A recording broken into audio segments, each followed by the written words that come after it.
Welcome to day one of the self-defense challenge. I am so glad that you guys are here. We're gonna get right into it, and today we're gonna go over how to use your base from falling over or getting pulled in another direction and why that's so important. And then we're also gonna go over some strikes that you can use to hurt the other person but also keep yourself safe at the same time. So let's jump right in. First thing we're gonna go over is having a good base. And this is important because having a good base can keep us from getting pulled in a direction, getting pushed to the ground. Getting onto the ground is not a good place to be. We want to try and stay standing up as much as we possibly can. And what I mean by having a good base is how we stand with our legs and our feet and our hips, okay? So we always want to have sort of a wide base with our knees bent, okay? This helps us move around quicker, and it also keeps us balanced so we don't get knocked over to the ground. When I stand like this with my feet together and my hips square, I'm not balanced, I'm not stable. Now, in sport like kickboxing or MMA or boxing, typically right-handed people stand with their left foot forward and their right foot back. Left-handed people stand opposite, right foot forward, left foot back, but don't overthink it, just do whatever comes naturally to you. All right, so feet wide, we don't want to be too wide, that's not good either. Feel what feels kind of good for you. It might not feel natural at first, but the more that you do it, the better it'll feel for you. And we don't want to stand up too tall. We want to have the knees bent and the hips kind of right underneath the shoulders, okay? And we also want to protect our face at all times when we're in a situation where someone is trying to hurt us, okay? We protect the face, we keep the elbows in, so that helps protect our body also. So this position also allows us to have more range of motion when we're throwing strikes. If I'm standing like this, I can't move my hips much when I'm trying to throw strikes, open palm strikes, which we're gonna learn how to do those in a minute. So if I stand like this, I can turn my hips way more. I can turn my feet, my knees, my hips, my core with every single strike. So this is going to save my shoulders and my back muscles from burning out too quickly. This gives me way more power and explosiveness in my strikes because I'm using my core and my hips for power, not just my shoulders and my back, okay? So make sure when you're throwing punches or strikes, you're not just doing it the lazy way and you're just staying still, not moving your hips. Turn the hips, turn the body into every single strike.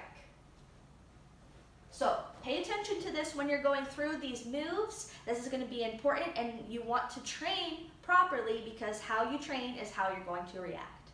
Now, you might be wondering why I had my hands open when I was throwing strikes, when I was showing you how to move your hips. And when you're doing kickboxing or boxing or MMA, you wear gloves to protect your fingers, right? And when you're out in the street, you're not going to have gloves on. So we want to hit someone with open palms, and we want to hit with this meaty part of our palm down here. And we want to keep the hands up by the face. Remember, protect your face at all times. Don't close the fists. This is also a really bad non-verbal cue. This is bad body language. This shows that we're ready to fight, we're ready to go. This does not. This is different body language, and this just shows that I'm trying to protect myself. But I'm also ready to throw a strike if I need to. So a palm strike, we push through the hips, remember? Push through the hips, aim at the face, aim at the nose, the eye, the jaw, the throat, the ear. If you're short like me, I'm only 5 foot tall, and someone really tall, I'd probably aim at their gut or their groin, but there's lots of body parts that are vulnerable that you can really hurt someone with this strike. So remember, push through the hips, bring it back to the face, back to the chin, every single time. I'll turn to the side so you guys can see it from the side. Keep the elbows tight, don't bring the elbows out wide. Now I want you guys to practice that just back and forth, left, right. Feel how it feels. Think about how you would use this in a situation. Now we're gonna go over how to throw an elbow. Elbows can be very, very vicious, very effective. This elbow is the boniest part of your body, and if you hit someone with this, it can really do a lot of damage, and it can give you time to get away to safety. That's always our goal with self-defense, is to get away to safety. So let's learn how to throw this elbow. There's lots of different ways that you can throw an elbow. If someone's behind you, you can always throw it like this. You can throw it to the side.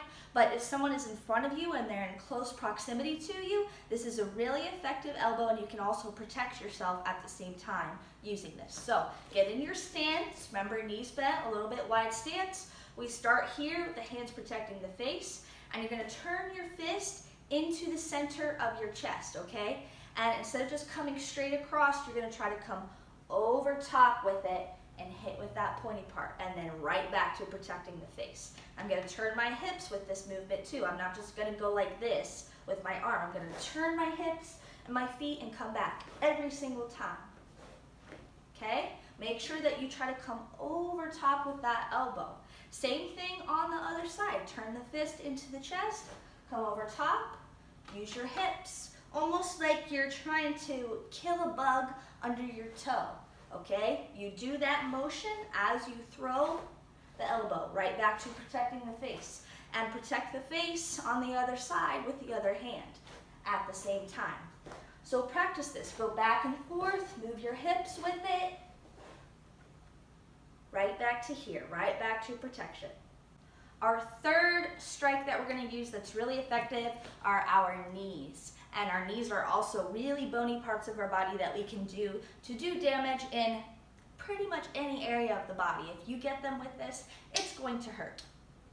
So let's get in our stance, hands protecting our face. Now, you can almost act like you are grabbing onto a person and pull them into this. This is going to make it a lot more powerful. And the truth is you're not really going to use this unless you're already close to a person anyway. So this is really effective. You would grab onto their shoulders and you drive the knee forward and drive your hips forward, pull them into it, and then back to your stance, right back to your base. We don't want to leave it lingering and be standing on one leg and be unbalanced. We can be knocked over really easily, okay? We can also do this with just protecting our face. Bring the knee up, drive the hips forward. I'm not just bringing my knee up like this. I'm bringing my knee up and then pushing my hips forward even more to make it more powerful. So from the side, pointing my toe, bringing my heel to my butt, and if I'm grabbing onto them and pulling them into it, almost like you're doing some step aerobics, all right? But a lot more aggressive. You can do the other side too, but it usually feels better with the back leg. So if you have your feet switch, you can do the same thing. It's good to practice it on both sides because the truth is you never know how you'll end up. Last but not least, we have a front kick, a push kick, or in Muay Thai, it's called a teep.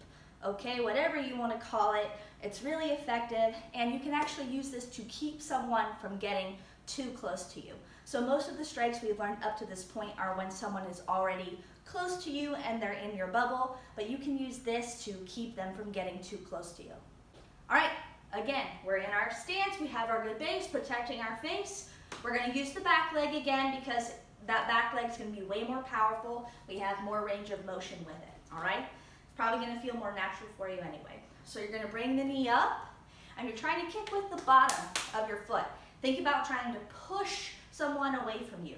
Bring the knee up and extend out, kick with the bottom of your foot, right back to your stance.